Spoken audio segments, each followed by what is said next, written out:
Boa noite, boa noite. E aí, galera? Tá me ouvindo? Que tanto de gente, moço. Credo aí. E aí, eu não vou nem ficar cumprimentando um por um, não, porque já é demais na minha cabeça. E aí, gente?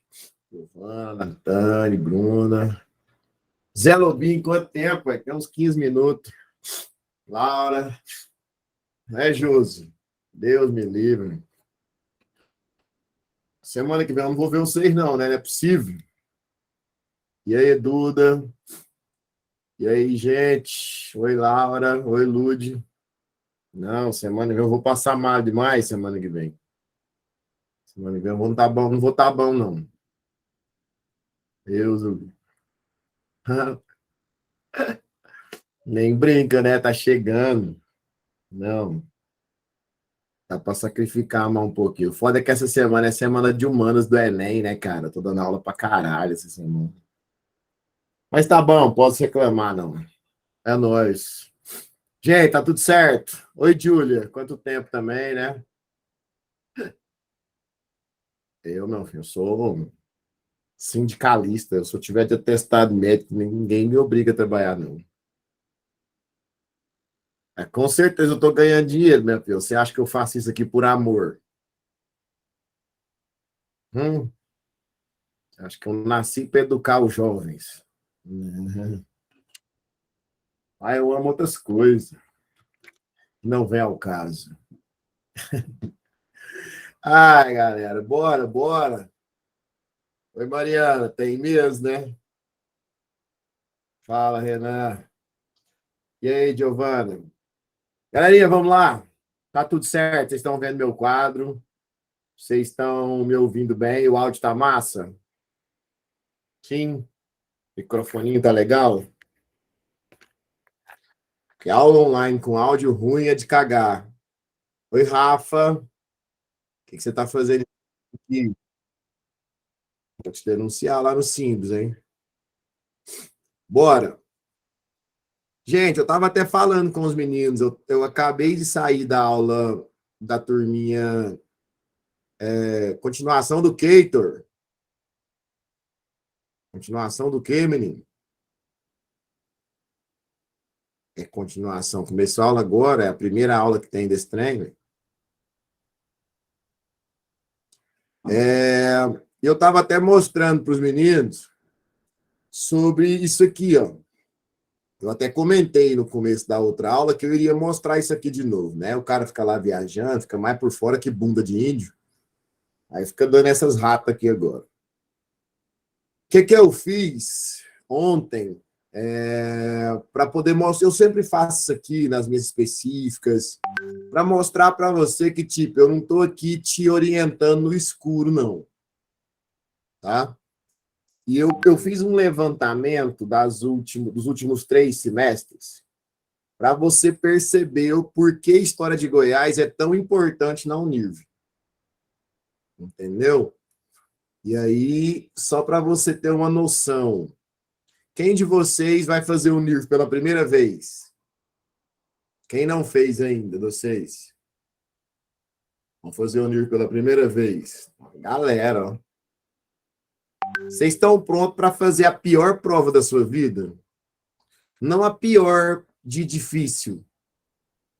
Não é a pior de complicada, não. A pior de mal feita. Você está preparado para isso?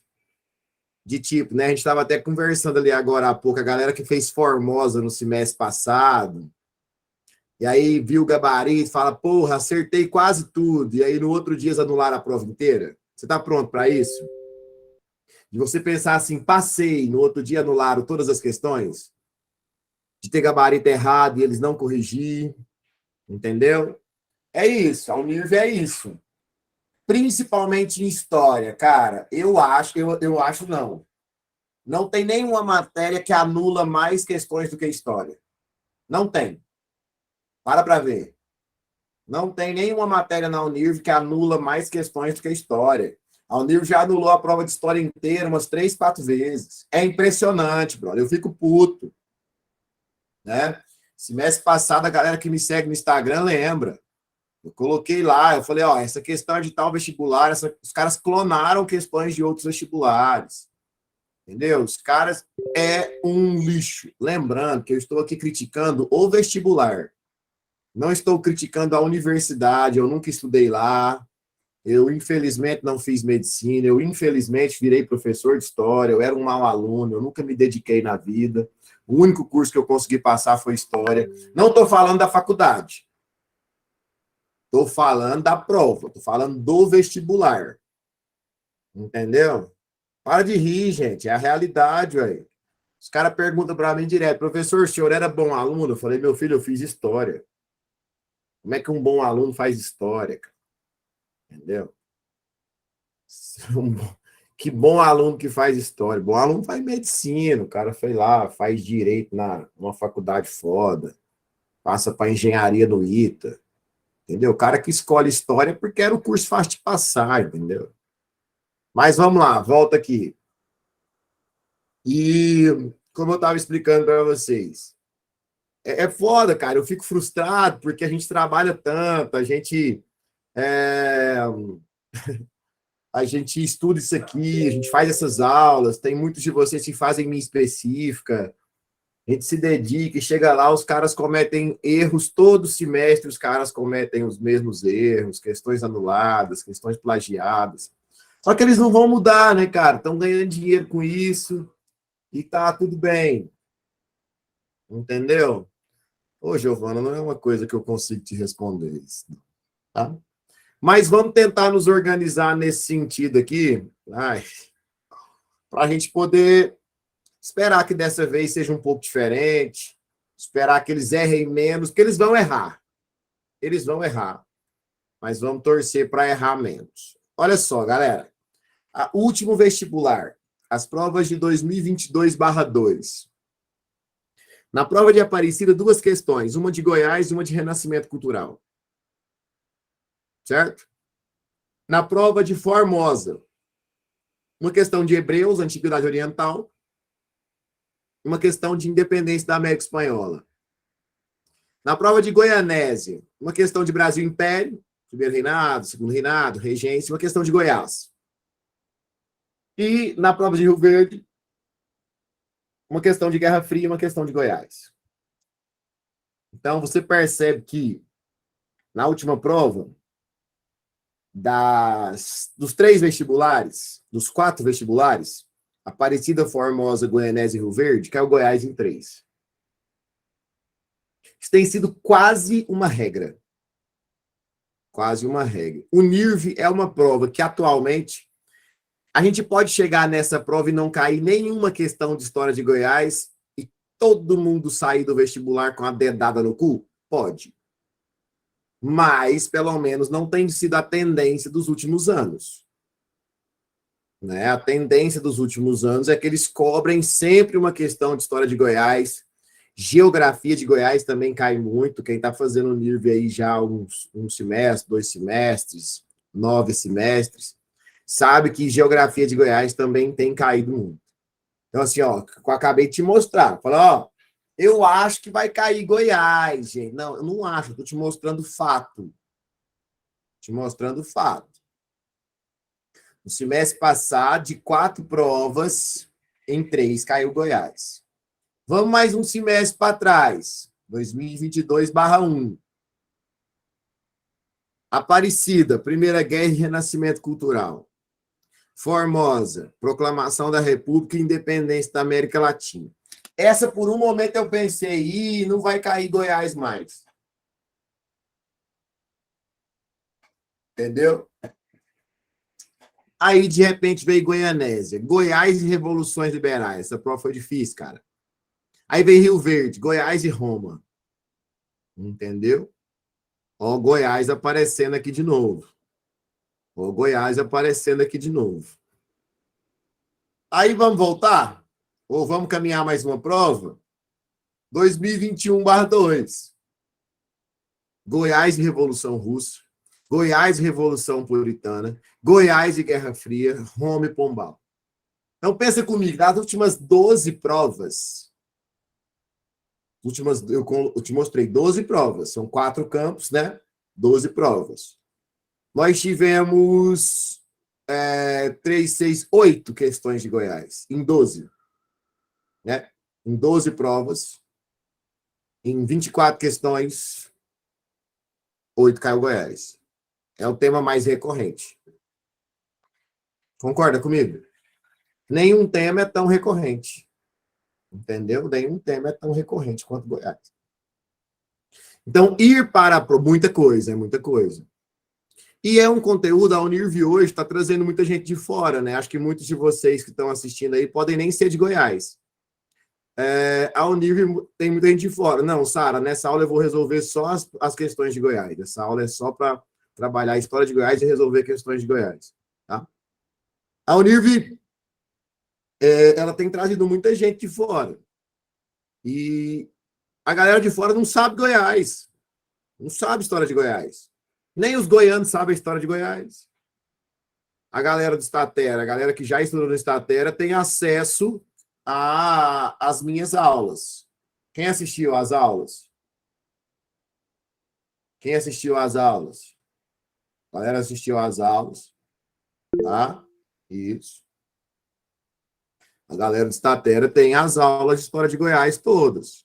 São 4 aulas de 50 minutos, cursão completo de História de Goiás. Ótimo. Marcelo, você vai dar essa aula de novo? Não. Não vou dar essa aula de novo, não. Até porque nós temos hoje uma aula de 1h20. Como é que você quer que eu dou 4 aulas de 50 minutos e 1h20? Entendeu? Eu vou falar um pouquinho sobre história de Goiás, até porque nem todo mundo que está aqui é aluno da Statera normalmente. A galera que está aqui para poder ter uma aula de história de Goiás, obviamente. Vou mostrar algumas questões de história de Goiás, resolver elas com vocês. E aí, você que não é da Statera, não tem acesso ao curso de História de Goiás, e quer depois, me acha no Instagram, chama Marcelo História. Eu tenho o curso de História de Goiás pronto lá, eu te explico como é que funciona, tá? Como que você tem acesso a ele. Para você, se você quiser assistir o curso completo, as 4 aulas de 50 minutos. Até porque, como eu acabei de falar, é um tema extremamente recorrente. Eu acabei de te mostrar que nos últimos 3 vestibulares, nas últimas 12 provas, em 8 isso apareceu. É muita coisa, é muita recorrência. Ok? Então, antes da gente começar, de fato, a falar de algumas questões, vamos só comentar. É exatamente o mesmo material.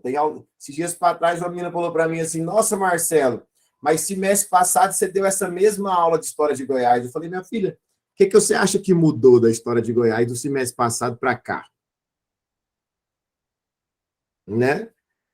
Entendeu, filho? Se você ficar 5 anos no cursinho, você vai assistir a mesma aula de História de Goiás, meu filho. O que tem que mudar é o que você tem que passar. Passa no vestibular, vai estudar medicina, que aí muda a História de Goiás para você. Você nem vai ver essa porra mais. Mas enquanto você estiver aqui, é a mesma coisa. O que você acha que mudou da Roma Antiga? O que você acha que mudou da Primeira Guerra Mundial? É a mesma coisa, irmão. Se eu chegar aqui e der uma aula, outra aula, e mudar a História de Goiás, aí que você tem que brigar comigo. Falar, cara, esse professor tá louco, ele mudou a História de Goiás do semestre passado para cá. Esse homem é doido. Então é a mesma História de Goiás, é a mesma coisa. A história não muda, a história não muda. Você tem que aprender ela e acertar. Então, assim, fica me enchendo o saco e toma na lata. O que eu falo muito para vocês? A noção de história do Brasil ajuda demais você a resolver as questões de história de Goiás. Eu falei isso no meu curso, eu falo isso sempre para os alunos. A noção de história do Brasil ajuda o aluno demais a acertar as questões de história de Goiás. Nossa, professor, eu sou ruim em história do Brasil. Fudeu. Já é um mau sinal. Até porque em 2 semanas não vai dar tempo de você aprender a história do Brasil e ficar boa nela, não. Mas se você tem uma noção legal de história do Brasil, você vai entender o que eu estou falando. Vamos lembrar que quando os portugueses chegaram ao Brasil em 1500, eles chegaram pelo litoral, né? O Brasil, por um tempo, ele foi especificamente dividido em capitanias hereditárias. Eram 15 capitanias no litoral brasileiro. Pergunta que eu te faço: Goiás era uma das 15 capitanias hereditárias? Não. Entendeu? Goiás não era uma das 15 capitanias hereditárias. A galera perguntou se eu vou postar esse material. Esse material já tem no material, já tem lá no Statera. No site do Statera, eles têm esse material aqui. Tá? Não, Marcelo, Goiás não era de São Vicente nesse primeiro momento. Quando o Brasil era só as 15 capitanias hereditárias, você não tinha o interior do Brasil. Goiás vai passar a pertencer à capitania de São Paulo, de São Vicente, depois do processo de interiorização. Tá? Então, enquanto o Brasil era... Boa, Maico. Enquanto o Brasil era destinado apenas do litoral, entendeu? Goiás não era uma das 15 capitanias. Mas foi a partir do fim do Tratado de Tordesilhas, a partir da expansão territorial, que os portugueses começaram a organizar expedições de interiorização. Bandeiras são expedições de interiorização, descidas eram expedições de interiorização, coordenada pelos jesuítas. Isso começou a fazer com que alguns desses bandeirantes e jesuítas passassem por Goiás. Então, você tem aqui o mapa. Na época das capitanias, galera, era só isso aqui, ó. Basicamente. Entendeu? Você tinha um risco, na verdade não, né? Aqui era um pouquinho mais exagerado. Mas o sul do Brasil mesmo, vamos colocar até aqui, assim, é isso. Agora sim. O sul do Brasil mesmo não era capitania hereditária. Entendeu? Então, a partir da expansão territorial, é que a gente começa a viver a passagem de Goiás. Os bandeirantes, eles saíam sempre daqui, ó. Quem estudou a história do Brasil vai lembrar que as bandeiras são paulistas. Então, paulistas ou vicentinas, eles saíam de São Paulo, de São Vicente, e organizavam esse processo de interiorização. Num primeiro momento, nem bandeirantes nem jesuítas se fixaram em Goiás. Porque Goiás estava no meio do interior do país, não havia um acesso, né? Não tinha estradas. Eles não encontraram ouro nesse primeiro momento, entendeu? Isso começou a gerar uma série de problemas. Isso começou a gerar uma série de dificuldades. Mas, a partir do bandeirismo de prospecção, o que é bandeira de prospecção? Quem lembra? O que é bandeira de prospecção? Quem lembra? Que buscava ouro, prata, que buscava metais preciosos. Alguns bandeirantes começaram a percorrer Goiás com essa intenção. Em mais ou menos 1682, um bandeirante chamado Bartolomeu Bueno passou por Goiás. E alguns anos depois, o filho dele, o Bartolomeu Bueno da Silva, refaria essa viagem. Foi exatamente 40 anos depois. E foi em 1722 que o Bartolomeu Bueno da Silva, apelidado de Anhanguera, partiu de São Paulo e passou por Goiás entre os anos de 22 e 25. Tá? A galera que já fez a prova da Unirv sabe que várias vezes eles vão cobrar questões, por várias vezes as questões falaram sobre o Anhanguera, não é verdade? Quem já fez questões da Unirv vai lembrar disso com muita clareza, com muita certeza. Quer ver aqui? Separei uma prova aqui para a gente dar uma olhada. Vocês têm essas questões naquelas apostilinhas de vocês, mas para mim ficou mais fácil aqui. Ó. Olha essa questão aqui. Ó. Olha que texto interessante. Durante a Idade Moderna, prevaleceram na Europa as práticas econômicas mercantilistas, voltadas para o fortalecimento dos estados nacionais e o enriquecimento de seus empreendedores. Ponto. Em larga medida, o entesouramento de metais preciosos era o objetivo mais evidente, o que explica o grande interesse da descoberta e na exploração desses metais na colônia do Novo Mundo. Nesse contexto, se processou a ocupação das áreas interioranas da América Portuguesa, que, no caso específico de Goiás, deu sobretudo a partir do século XVII. A respeito do desbravamento do território goiano e de aspectos relacionados a este desbravamento, assinale VUF. A Guerra dos Emboabas, ocorrida nas Minas Gerais, interrompeu a marcha de desbravadores paulistas em direção ao centro-oeste, retardando em muito a ocupação e a exploração econômica das terras goianas. Aí alguém vira para mim e fala assim, uai, Marcelo, mas você não falou de Guerra dos Emboabas na aula de História de Goiás. Você não estuda a Guerra dos Emboabas em Goiás, não, maluco. Eu acabei de te falar que você tem que ter uma noção de história do Brasil. Você tem que ter uma noção de história do Brasil. A Guerra dos Emboabas foi o primeiro conflito ligado à mineração. Quando você tem uma aula de Brasil do Ouro, quando você tem uma aula de Brasil do Ouro decente, no curso eu falo, né, Mike? No curso eu tenho 4 horas para falar. Aqui não. Aí você tem uma perspectiva mais concreta. Então, pensa comigo. Emboaba eram os portugueses. Emboaba é uma palavra indígena que significa ave do pé coberto. Tá? Ave do pé coberto. Então, quem encontrou ouro no Brasil foram os bandeirantes, não foi? Só que quem eram os bandeirantes? Eram paulistas desbravadores. Quando os paulistas desbravadores encontram ouro, o que a coroa portuguesa pensa? O ouro é nosso. A Guerra dos Emboabas é uma guerra de quem achou o ouro contra quem é o dono da terra. Eu até costumo falar, é tipo eu ir na sua casa para almoçar, de repente eu olho no chão, tem R$100, eu pego o dinheiro e põe no meu bolso. Você fala, uai, professor, você tá doido? Esse dinheiro é nosso, ué. Entendeu? Falou, não, mas foi eu que achei. Ele, mas a casa é minha. Mas foi eu que achei. O dinheiro é de quem? Deu que achei no chão ou seu que é dono da casa? Era a Guerra dos Emboabas.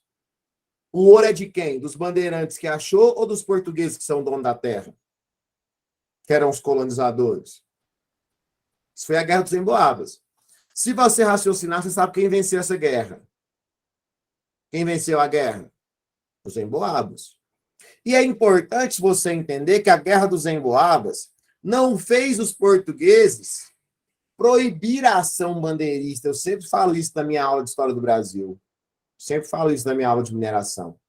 Até porque o bandeirante que encontrou ouro em Minas Gerais, que foi o Antônio Rodrigues Arzão, ele encontrou ouro lá em 1693. O Bartolomeu Bueno da Silva, em Goiás, foi em 1725.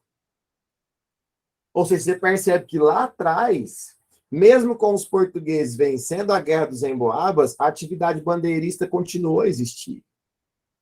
Então, quando você lê, a Guerra dos Emboabas, ocorrida nas Minas Gerais, interrompeu a marcha dos desbravadores paulistas em direção ao centro-oeste. Falso. Na hora, quem domina o conteúdo já sabe que é falso. Entendeu? Ela não interrompeu a marcha. O bandeirante continuou. Agora, o que é que o bandeirante passa a ter noção? O que é que o bandeirante passa a saber com clareza depois da vitória portuguesa na Guerra dos Emboabas? Que nem todo ouro que ele achar é dele. Que ele vai ter que pagar impostos, que ele vai ter que marcar as datas, que ele vai ter que comunicar a intendência das minas, que tem órgãos de fiscalização e controle. Entenderam isso? Então, a partir dessa perspectiva, quando você domina a história do Brasil, a história de Goiás fica mais fácil para você. Tá? Olha lá a letra C. Agora eu vou voltar nessa questão, tá? Vamos olhar a letra C. Fundada por Bartolomeu Bueno da Silva, o primeiro Anhanguera. Existe primeira e segunda Anhanguera? Existe isso? O Bartolomeu Bueno era o primeiro Anhanguera? Não, gente. Não. O Bartolomeu Bueno, olha aqui o que eu coloquei, ó. Bom. Em 1672, Bartolomeu Bueno passou por Goiás. Ele era Bartolomeu Bueno. Aí, seu filho, Bartolomeu Bueno da Silva, ou Anhanguera, ó embaixo, partiu de São Paulo. Então, o Bartolomeu Bueno da Silva, o Anhanguera, é o filho. Então, não tem 2 Anhangueras, não. Tá? Não tem 2 Anhangueras, não. Só tem um Anhanguera. Só um Anhanguera. Não tem 2. Anhanguera. Isso é a prova de Goianese, 2022/2. Tá? Então, fundada por Bartolomeu Bueno da Silva, o primeiro Anhanguera, a sede inicial da capitania goiana, recebeu desse bandeirante o nome de Goiás, homenagem aos habitantes da extensa região que margeava o rio Tietê. Jesus Cristo.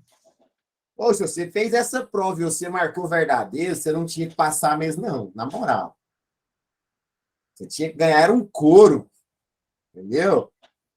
Rio Tietê, em Goiás? Hein? Rio Tietê, em Goiás? Não, pelo amor de Deus. Então, assim, tem uns trem fácil, mas tem uns trem difícil também, mas vamos lá com calma. Agora eu volto na questão. Uma das coisas mais interessantes, também tem algumas questões que já trabalharam isso aqui, é a questão da mitificação do bandeirante. Tá? O que significa Anhanguera? O que significa Anhanguera? O diabo velho. Diabo velho. Foi um apelido que eles deram ao bandeirante. E você acha que isso se deu por quê? Hein? Você acha que ele recebeu esse apelido de Diabo Velho por quê? Que ele era muito gente boa? Eu falei disso na aula presencial que eu dei, né? Pela ação violenta. Olha essa imagem aí, ó. Entendeu? Pela agressividade. Os bandeirantes eram pessoas extremamente violentas, gente, agressivas.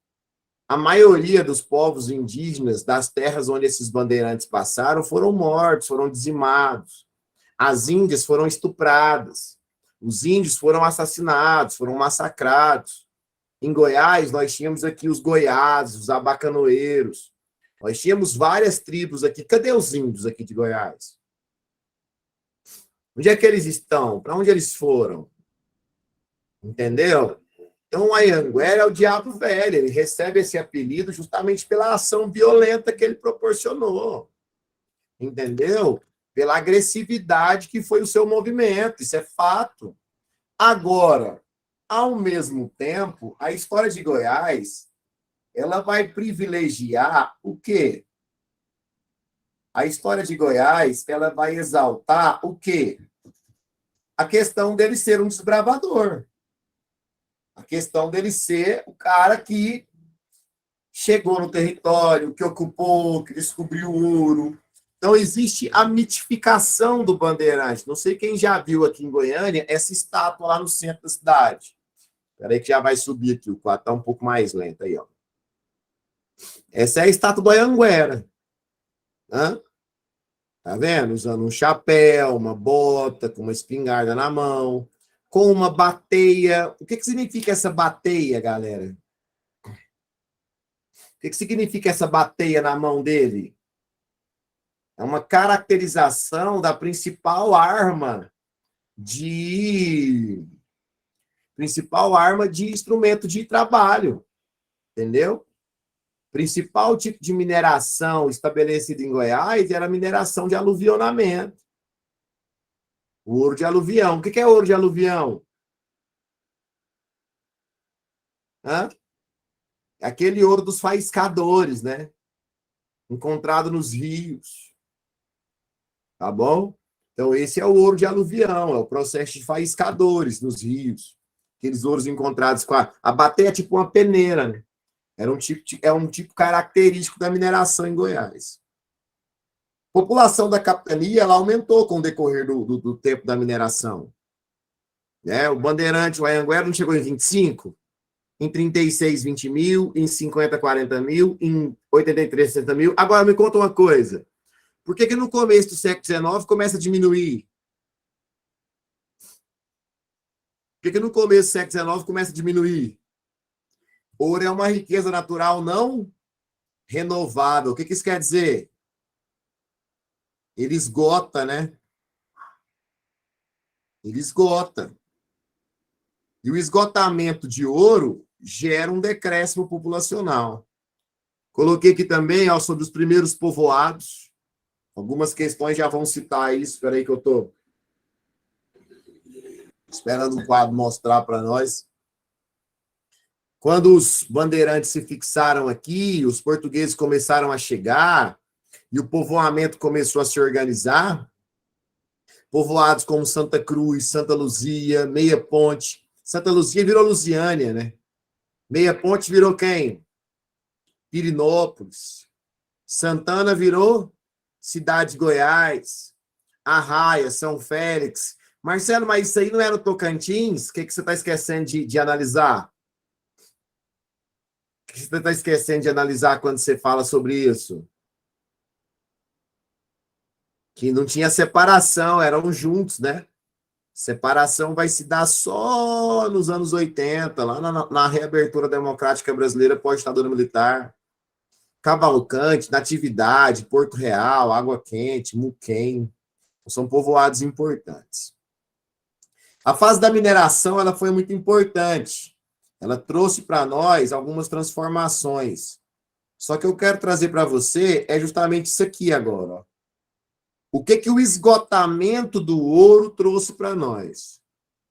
Entendeu? O que o esgotamento do ouro trouxe para nós? Por quê? A mineração, ela trouxe para nós uma série de vantagens. A mineração inseriu Goiás nos quadros do sistema colonial. A mineração fez o povoamento da região se tornar mais intenso, mais real. A mineração, ela fez introdução da mão de obra escrava aqui, certo? A mineração trouxe para nós uma série de vantagens em relação ao ouro, né? Tá bom? Agora, eu acabei de falar para vocês que a crise da mineração ela vai provocar um regresso. O esgotamento do ouro provocou não só em Goiás, mas em todas as regiões auríferas. Espera aí que tá indo, tá, Vitória?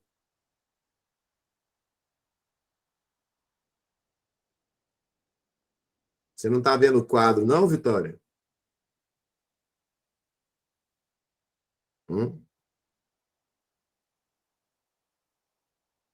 Beleza.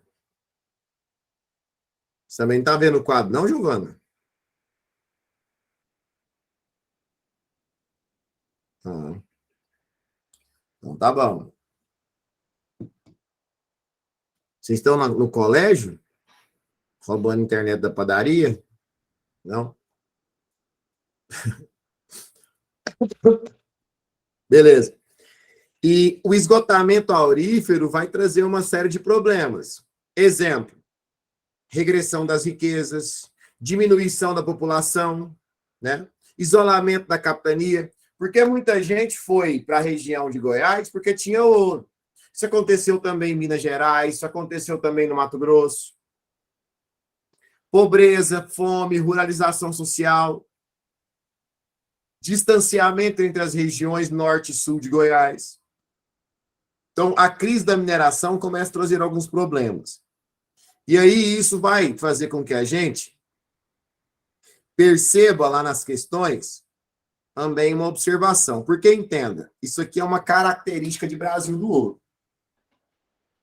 Em qualquer região do Brasil do Ouro, você vai ter isso como uma regra. Ok? Se a mineração ela gerou um crescimento político e econômico, se a mineração gerou a formação de novos povoados, se a mineração gerou a atração de mão de obra escrava, entendeu? Isso vai trazer uma série de benefícios para uma série de benefícios para a região, ok? Esses benefícios eles vão mostrar que eles foram provisórios enquanto a mineração durou. Então, ouro é uma riqueza natural não renovável, o ouro esgotou. E o esgotamento do ouro. Qual que é o século do ouro no Brasil? A gente fala em século do ouro, foi qual?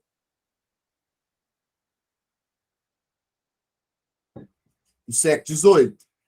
O século XVIII é o século do ouro no Brasil. Ou seja, o começo do século XIX é o século da crise. É o século do esgotamento. Tá? Então, isso vai determinar essa perspectiva da letra B. Olha só, leia ela aí comigo. O declínio da extração aurífera em Goiás ocorreu na primeira metade do século passado, quando a multiplicação de indústrias alterou radicalmente o panorama econômico de toda a região central do país. E aí? O declínio da extração aurífera em Goiás ocorreu na primeira metade do século passado? Primeira metade do século passado seria em 1900 e pouquinho, gente.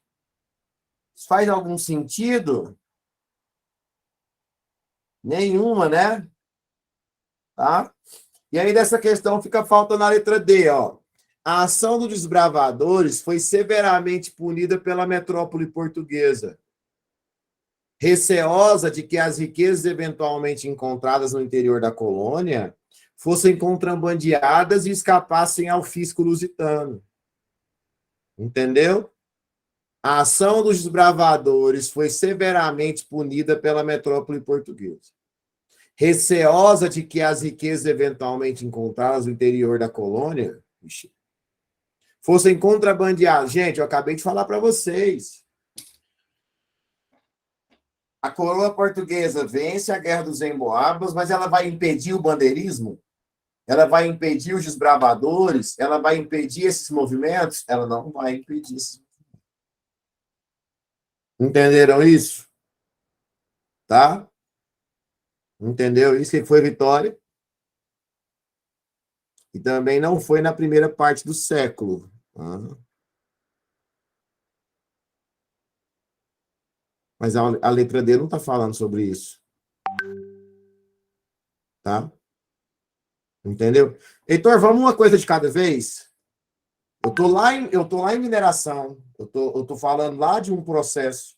Você fez uma pergunta sobre o Pedro Duvic e o Getúlio. Isso não faz sentido agora.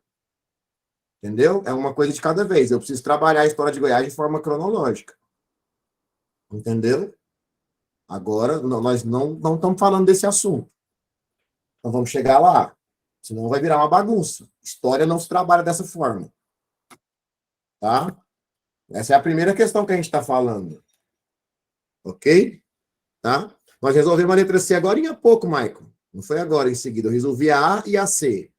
Agora eu resolvi a B e a D. Entendeu isso? Tá? Vamos lá, gente. Você precisa deixar caminhar, senão a gente não consegue andar com a aula, não. Então, vamos lá. O processo de mineração, ele acaba. E isso abre o século XIX dentro da história em Goiás. Tá? O século XIX, ele vai trazer para nós algumas características únicas. O século XVIII é o século do ouro. O século XVIII marca o auge da mineração e o século XVIII vai marcar a crise da mineração logo em seguida. Tá? No final do século XVIII, o ouro acaba, o ouro esgota. Muita gente vai embora, o número de escravos diminui, a arrecadação de impostos cai drasticamente, Goiás fica isolado, a agricultura de subsistência, a pecuária começam a se organizar, e o início do século XIX, ele se mostra como um século mais complexo. Número 1, a agricultura de subsistência se estrutura como principal fonte de sustento da população mais pobre. Até porque grande parte da população um pouco mais rica, o que ela faz? Ela vai embora. A população que teve mais condições, ela foi embora. As famílias que conseguiram juntar alguma riqueza no período aurífero buscam na pecuária de corte como sustento. Até porque é importante você lembrar que o gado não era um animal nativo brasileiro. Não sei se você lembra disso quando você estudou o período colonial. O gado bovino foi introduzido no Brasil pelos portugueses, pelos holandeses. Não tinha gado aqui. Então, para eu conseguir trazer gado, eu tinha que comprar de fora, trazer de outras regiões, trazer da Europa. Imagina a dificuldade que não era trazer gado para o interior do Brasil. Entendeu? Então, era um custo caro. Por isso, era uma atividade destinada a poucas famílias que tinham melhor poder aquisitivo. No início do século, a coroa tentou estimular o desenvolvimento da capitania. De qual século? XIX. Isenção dos dízimos. Dízimos eram impostos ligados à agricultura. Estimulou a navegação dos rios Araguaia, Tocantins, Paranaíba, certo? Fundação dos presídios para a catequização e a civilização dos índios, tá?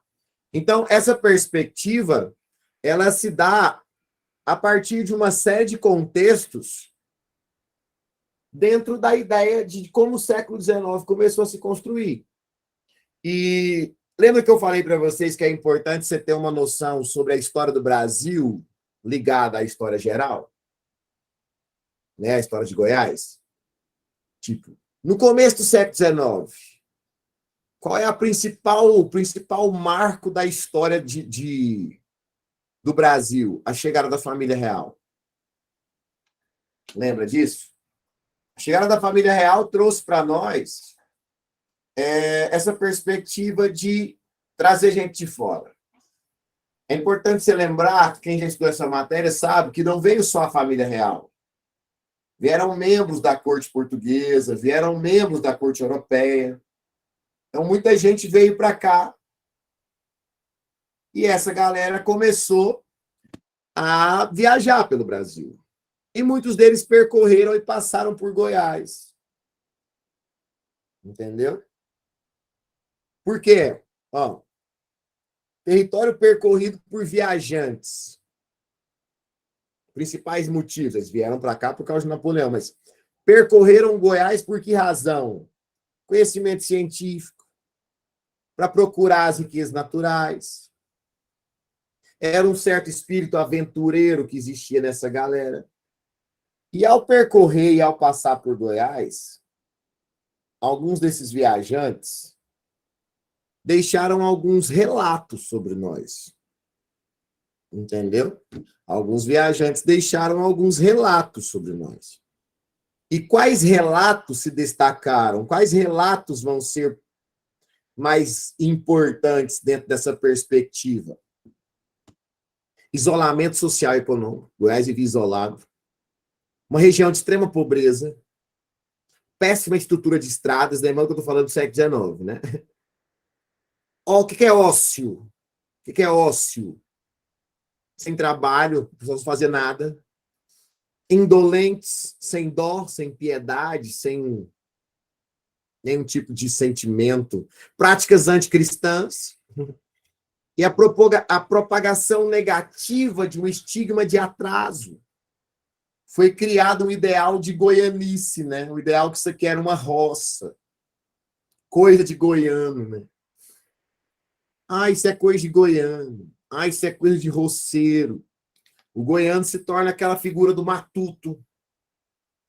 Daquele cara que fica sentado na porta da casa, cascando fumo, contando causo, mentindo, com a faca na mão, tocando viola, entendeu? E começa a criar essa perspectiva da goianice, né? Na minha aula eu até falo sobre o comprimento do goiano, né? Que é o up, up, up. Parece que o goiano não sabia nem falar, né? Não tinha aquela ideia de oi, tudo bem? Bom dia. Olá, tudo bem? Não é up, up, up, up.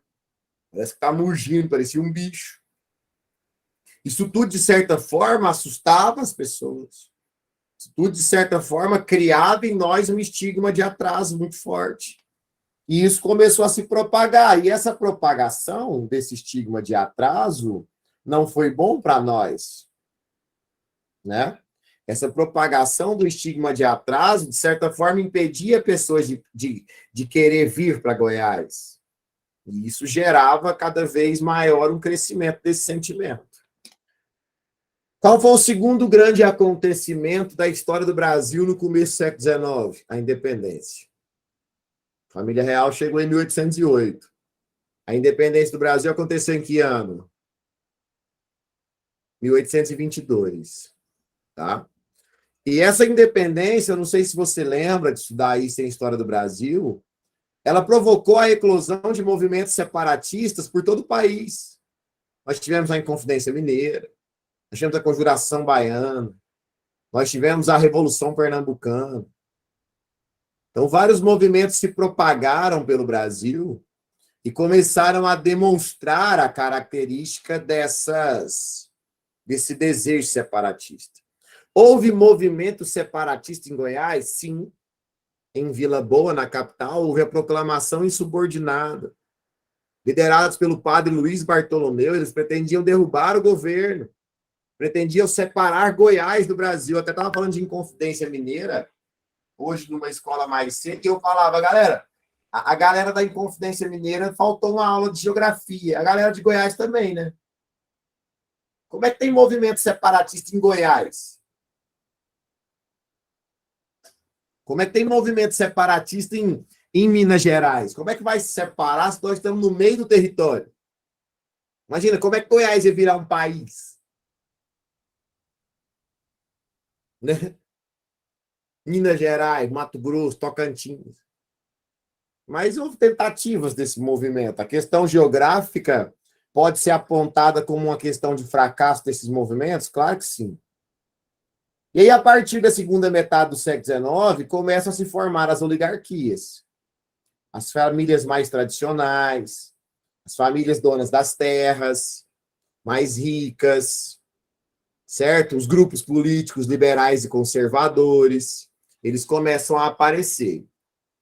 Quais vão ser inicialmente essas famílias? Bulhões, Caiado e Fleury. Guardem esses nomes. Guardem esses nomes. Bulhões, Caiado e Fleury são essas famílias principais. Deixa eu achar uma outra questão aqui para nós.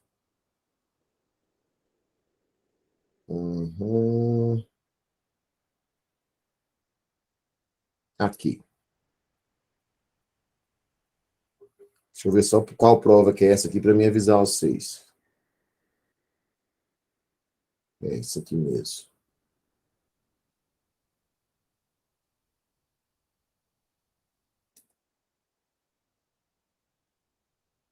Eu acho que essa aqui é a de Rio Verde. Ó.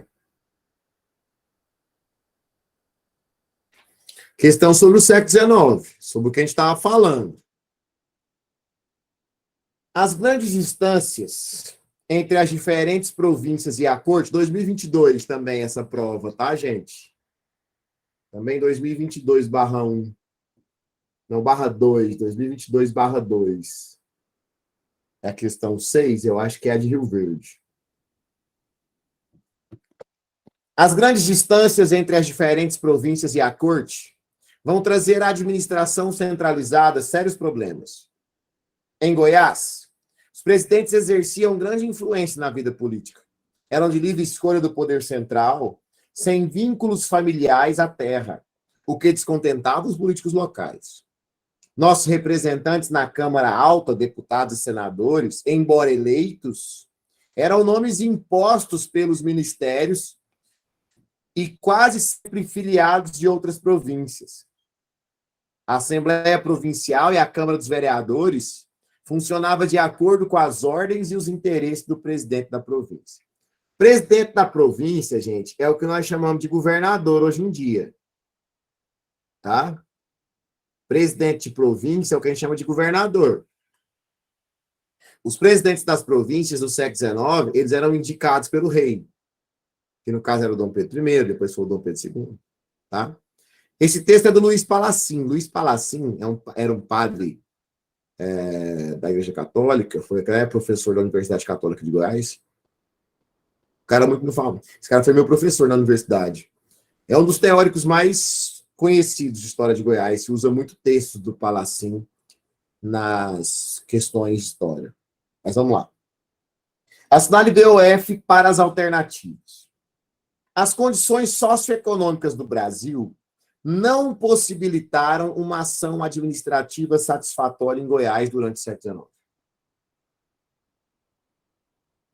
Por quê, Vitória? Gente, não existe essa análise. Não existe essa análise de achar que a condição socioeconômica do Brasil ela não vai gerar, de certa forma, uma influência nas outras províncias. É lógico que ela vai possibilitar, entendeu? Essa alternativa, ela é falsa.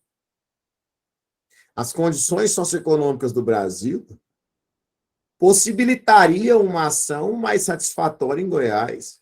Até porque o século XIX no Brasil era um século de crise econômica. Não tinha mais ouro. O café demorou a se tornar um produto de exportação. E mesmo assim o café enriqueceu uma região específica. Tá? Entenderam isso? Letra B. A política goiana era dirigida por presidentes e imposta pelo poder central. Acabei de explicar isso, não foi? Hein? Quem nomeava os presidentes das províncias? Hein? Quem nomeava o presidente das províncias? O rei. O rei é o poder central? O rei é o poder central? É, claro que sim. Tá? Letra C.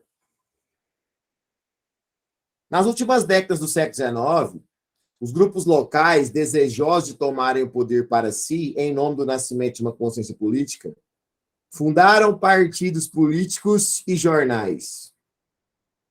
Nas últimas décadas do século XIX, os grupos locais, desejosos de tomarem o poder para si, em nome do nascimento de uma consciência política, fundaram partidos políticos e locais.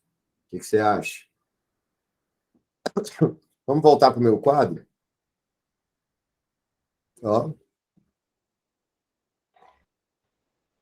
Segunda metade do século XIX. Grupos liberais e conservadores. Começam a surgir as famílias tradicionais. Entendeu? Não é isso que nós falamos aqui agora?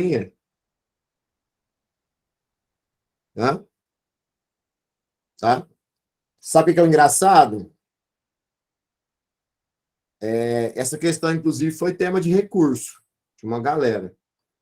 A Unirv considerou essa alternativa falsa. E essa alternativa não tem como ela ser falsa. Mas eles não mudaram. Tá? É erro de gabarito, é erro de questão. Quem já fez o NIR sabe que isso vai acontecer. Tá?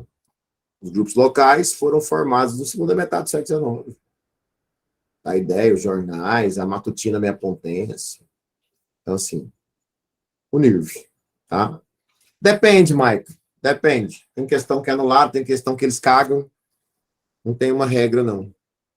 Né? Tem questão que eles simplesmente não aceitam o recurso, não mudam nada. E o gabarito fica errado. Isso já aconteceu várias vezes. Goiás que passou a enviar representantes próprios para a Câmara Alta. O que era a Câmara Alta? No texto fala, ó, nossos representantes na Câmara Alta, deputados e senadores. Tá vendo aí? Nossos representantes na Câmara Alta, deputados e senadores. O que fortaleceu os grupos locais e lançou as bases para as futuras oligarquias goianas. Sim ou não? Tá? Isso. Tá? Entendeu?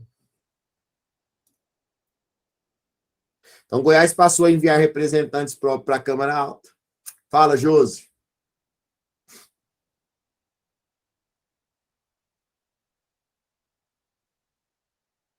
Pode voltar na A, estou confusa.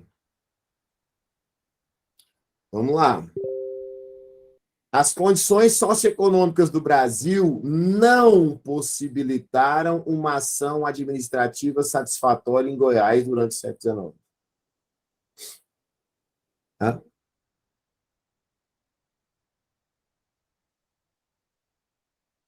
Deixa eu ler aqui o que a Tuane está falando. As condições estavam ruins. Então, não tinha ter como administração satisfatória. É importante que vocês entendam o seguinte, gente. Olha o que o texto fala. As grandes distâncias, diferentes províncias e a corte vão trazer à administração centralizada sérios problemas. O que ele está querendo dizer aqui? Que não existia, dentro da perspectiva brasileira, uma condição de administração central satisfazer todas as províncias ao mesmo tempo, da mesma forma.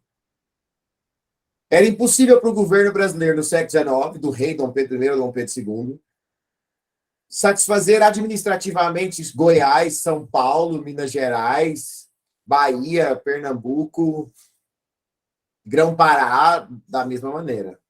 Entendeu? Então, essa perspectiva fazia com que essa ideia que as condições socioeconômicas do Brasil não possibilitassem uma ação administrativa satisfatória em Goiás. O gabarito dessa questão, ela vai falar justamente sobre isso. Como eu expliquei aqui agora, qual era a condição socioeconômica brasileira? Recém-independência, vacância do ouro, crise da mineração e o surgimento ainda de uma nova economia cafeeira. Certo? Surgimento ainda de uma nova economia cafeeira. Essa nova economia cafeeira, ainda extremamente carente, ela trazia problemas. Até porque ela não indicava um desenvolvimento em toda a economia nacional. Ela indicava um desenvolvimento somente na economia o quê? Do Sudeste brasileiro. Compreendeu isso? Então, de fato, isso não trazia, não possibilitava. Tá? Isso não possibilitava. É isso. Qual que é a dúvida? Né? É porque no gabarito dele eles colocaram falso. E aí houve uma mudança do gabarito como verdadeiro. No primeiro gabarito deles era falso. O gabarito está lá no site, eles colocaram falso, depois eles mudaram essa alternativa. Essa questãozinha foi bem bostinha. Tá bom? Mas é verdadeiro. As condições socioeconômicas, elas não possibilitam uma ação satisfatória nem em Goiás, nem em outros territórios. Tá? Tá tudo é verdadeira, né? Tá tudo é verdadeira. É Rio Verde, não é? Rio Verde 2022?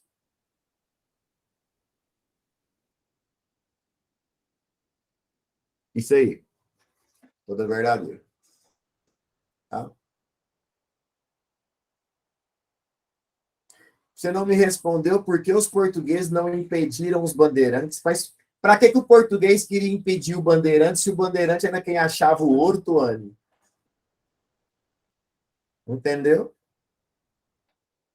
Eu preciso do bandeirante para desbravar o território, eu preciso do bandeirante para encontrar o ouro.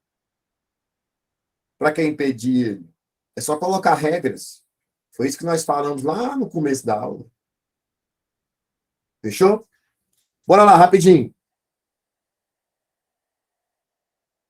Deixa eu achar aqui. Cadê? Aqui. Então vamos lembrar disso. Outra coisa.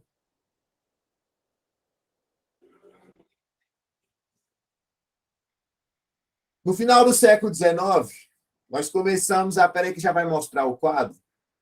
No final do século XIX, nós começamos a estabelecer uma crise do Império. Lembra que eu te falei no começo da aula que você tem que entender a relação entre a história do Brasil e a história de Goiás? Não é isso? A história do Brasil e a história de Goiás têm que estar caminhando próximas. Começo do século XIX, chegada da família real. 1822, independência do Brasil. 1889, acontece o quê? Proclamação da República. Com a proclamação da República, as oligarquias, Caiado, Bulhões, Fleury, elas passam a se articular com um pouco mais de poder. E a articulação dessas famílias com um pouco mais de poder começa a fazer com que elas se tornem cada vez mais importantes. Até porque, com o fim da monarquia, quem assumiria o controle dentro da província seriam essas famílias. Então, eles começam a se organizar, figuras como, olha, coloquei o nome aí, ó, José Augusto de Pádua Fleury, Leopoldo de Bulhões, Antônio José Caiado, que era o Totó Caiado. começam a se organizar como importantes líderes locais. Outra grande transformação do final do século XIX, o fim da escravidão. Em que ano foi a Lei Áurea? Em que ano foi a Lei Áurea? 1888. 1888.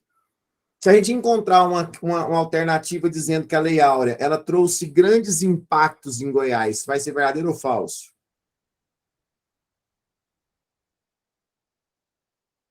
Hã? Falso.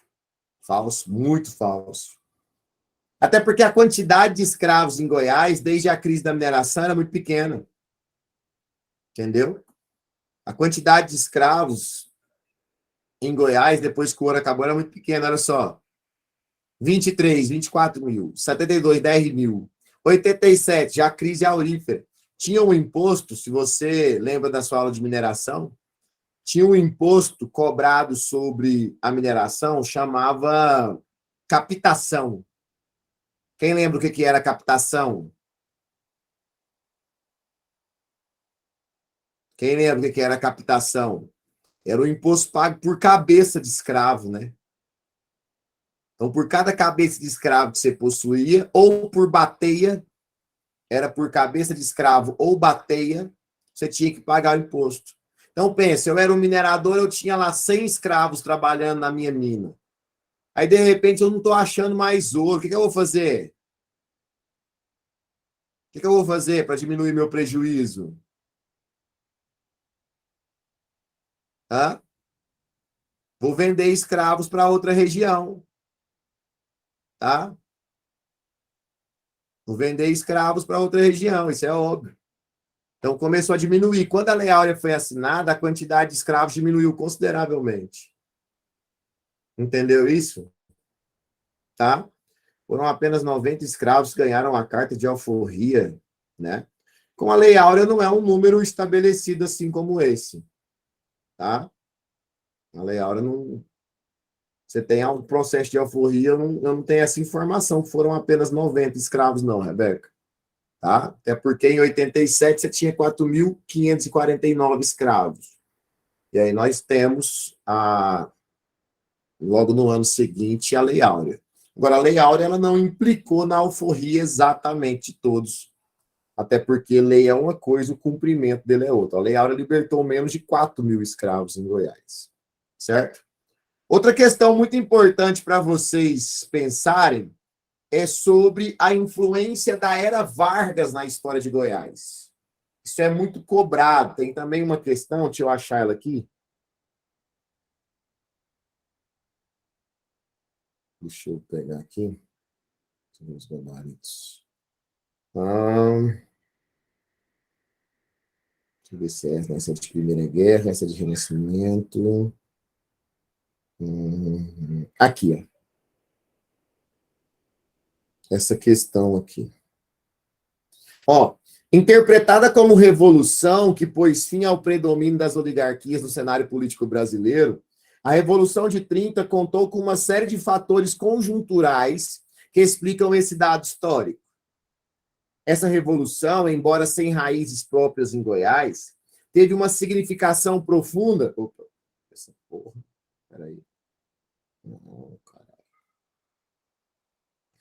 Essa revolução, embora sem raízes próprias em Goiás, teve uma significação profunda para o Estado e marca uma nova época histórica. Sobre os efeitos da Revolução de 30 em Goiás, assinale VOF. O que foi a Revolução de 30? Eu vou voltar lá no meu quadro, agora eu volto nessa questão.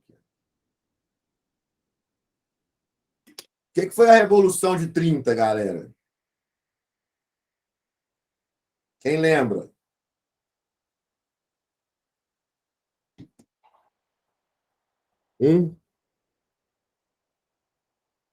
Foi a Revolução que deu início à Era Vargas. Em 1930, o Vargas disputou uma eleição presidencial contra um paulista chamado Júlio Prestes. Entendeu? Vargas disputou a eleição contra o Júlio Prestes.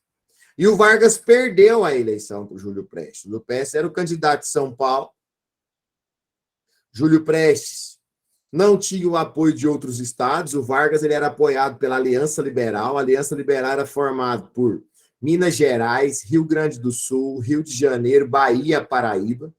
O Vargas ele era responsável, o Vargas ele era, vamos dizer assim, o grande candidato, que era o ex-governador do Rio Grande do Sul.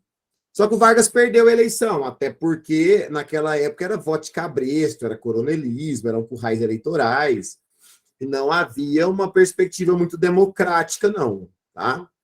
E aí, o que aconteceu? O Vargas perdeu a eleição para o Júlio Prestes. Só que Minas Gerais tinha separado de São Paulo, e isso fez com que Minas Gerais começassem a apontar os crimes de fraude eleitoral que São Paulo cometia, até porque Minas Gerais cometeu esses crimes de fraude juntamente com Goiás, com São Paulo, por muito tempo.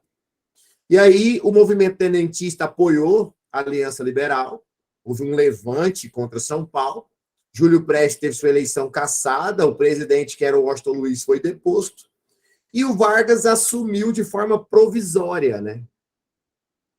Não era para o Vargas ser o presidente do Brasil. Até porque, vamos lembrar, que quem deveria assumir era o vice eleito, que era o João Pessoa, né, Marcelo? Por que o João Pessoa não assumiu, se ele era o vice? Porque ele foi assassinado. Então, pensa, Vargas perde a eleição, caça o candidato eleito, que era o João Pessoa, e o vice-presidente, o que era o Júlio Prestes, e o vice foi assassinado. Então, a todo esse movimento dá-se o nome de Revolução ou Golpe de 30. O que essa revolução implicou no Brasil? O que essa revolução trouxe de grande mudança? Ela deu início à Era Vargas. Entendeu? Com o início da Era Vargas, gente, a primeira coisa que o Vargas fez foi. A primeira coisa que o Vargas fez foi caçar os governadores dos estados e nomear interventores. Tá vendo esse carequinha aí no quadro? Quem é ele?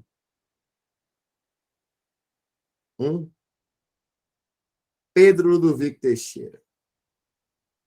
Pedro Ludovico Teixeira foi nomeado como governador. Quem foi o governador caçado?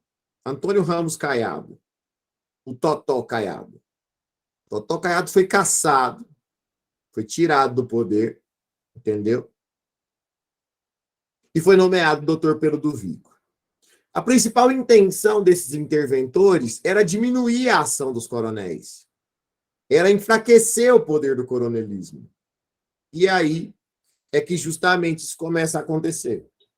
Então vamos lembrar, ó, início da Era Vargas, Revolução de 30, mudanças no campo político, cassação de governadores, nomeação dos interventores estaduais. Goiás nomeou o doutor Pedro Ludovico Teixeira. O que o Pedro Ludovico vai fazer de mais importante? Pedro Ludovico veio para Goiás. Onde era a capital quando o Pedro Ludovico veio? Onde era a capital quando o Pedro Ludovico veio? Totó, na cidade de Goiás, no famoso Goiás Velho de vocês, né? A Luca chamou Goiás Velho, a cidade de Goiás. Aí o Pedro Ludovico vai e percebe que administrar Goiás, da cidade de Goiás, era muito complicado. Até porque existia um poder muito grande dos caiados sobre as terras. Os caiados eram os grandes donos dessas oligarquias, entendeu? E isso começou a gerar uma problemática. O Pedro Ludovico vira para o Vargas, num determinado momento, e fala: olha, Vargas, é impossível tirar os caiados do poder. Até porque as terras estão nas mãos deles. E o Vargas, então, juntamente com o Pedro Ludovico, decide tirar o poder dos caiados. Olha só que interessante. Tirar os caiados do poder e tirar o poder dos caiados.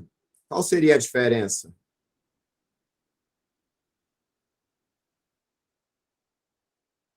Tirar a capital de lá, né?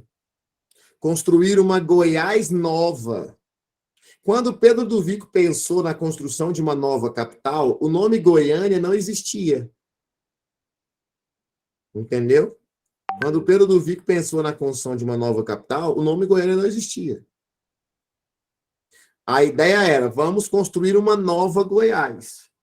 E aí, na época da construção dessa nova Goiás, a antiga passa a ser chamada de a Goiás Velha. Por isso que lá até hoje é o apelido, né? É o termo que eles chamam de a Goiás Velha. E aí, como está aqui no quadro, no dia 2 de agosto de 35, através do decreto 327, foi criado o município da capital, com o topônimo de Goiânia. É a capital, foi transferida para cá logo em seguida. Tá? A Revolução de 30 em Goiás, ela tem um papel muito interessante. Confere para mim se essa questão, alguém achou ela aí? Eu acho que é 2021/2. Ou de Aparecida ou de Goianésia. 2021/2. Esse é isso.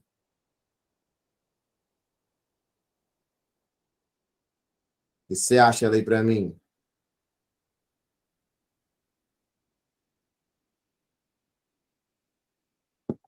Acharam? Hum? Hum? Não tem essa prova, não? 2021/2?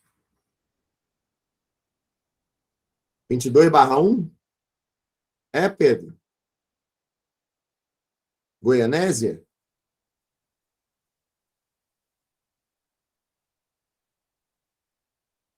Então tá bom. Então vai lá. Interpretada como a revolução que pôs fim ao predomínio das oligarquias no cenário político brasileiro, a Revolução de 30 contou com uma série de fatores conjunturais que explicam esse dado histórico. Essa revolução, embora sem raízes próprias em Goiás, teve uma significação profunda para o Estado. É o marco de uma nova etapa histórica. Sobre os efeitos da Revolução de 30 em Goiás, na LVOF. Vamos lá.